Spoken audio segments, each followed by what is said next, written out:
ইসরায়েলের আগ্রাসনে গাজায় নেমেছে চরম মানবিক বিপর্যয়। এমন বাস্তবতায় ফিলিস্তিনকে স্বাধীন রাষ্ট্র হিসেবে স্বীকৃতি দেওয়ার পদক্ষেপ জোরালো হচ্ছে। এবার জাতিসংঘের সাধারণ অধিবেশনে ফিলিস্তিনকে স্বীকৃতি দিতে যাচ্ছে প্রভাবশালী বেশ কয়েকটি দেশ। দ্বিরাষ্ট্রভিত্তিক সমাধানের ক্ষেত্রে এটি হবে ঐতিহাসিক পদক্ষেপ। নেই কোনো আন্তর্জাতিক স্বীকৃত সীমানা কিংবা রাজধানী, কিন্তু এরপরও বাংলাদেশ সহ জাতিসংঘের ১৫০টি দেশ ফিলিস্তিনকে রাষ্ট্র হিসেবে স্বীকৃতি দিয়েছে। ৯০-এর দশকে পশ্চিম তীরে তেল আবিবের সামরিক দখলদারিত্বে শান্তি চুক্তির পরও নিজেদের ভূমি ও জনগণের উপর পূর্ণ নিয়ন্ত্রণ নেই ফিলিস্তিনি কর্তৃপক্ষের। আর ২০২৩ সালে গাজায় ইসরায়েলি আগ্রাসন শুরুর পর উপত্যকায় যে মানবিক বিপর্যয় নেমেছে তা নাড়িয়ে দিয়েছে বিশ্ব বিবেককে। এমন প্রেক্ষাপটেও ইসরায়েল বলছে, ফিলিস্তিনকে স্বাধীন রাষ্ট্র হিসেবে স্বীকৃতি দেওয়ার মাধ্যমে হামাসের নৃশংস সন্ত্রাসবাদকে পুরস্কৃত করা হচ্ছে।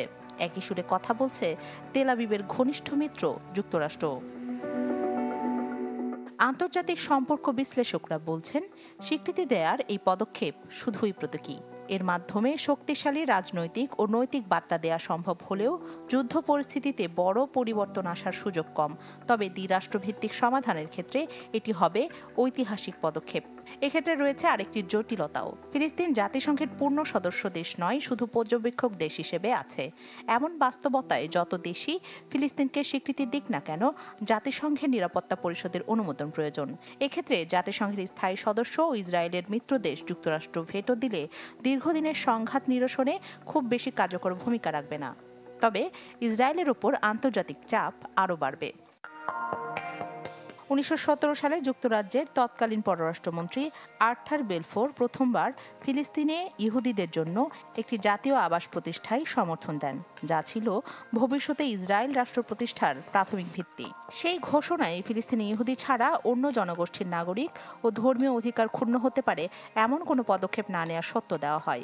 ১৯২২ থেকে ১৯৪৮ সাল পর্যন্ত লিগ অব নেশনসের ম্যান্ডেটে ব্রিটেনের অধীনে ছিল ফিলিস্তিন। ১৯৪৭ সালে জাতিসংঘে ফিলিস্তিন বিভাজন প্রস্তাব পাশ হওয়ায় স্বাধীন রাষ্ট্র হিসেবে উদ্ভব হয় ইসরায়েলের। রাখি জেসমিন, চ্যানেল 24।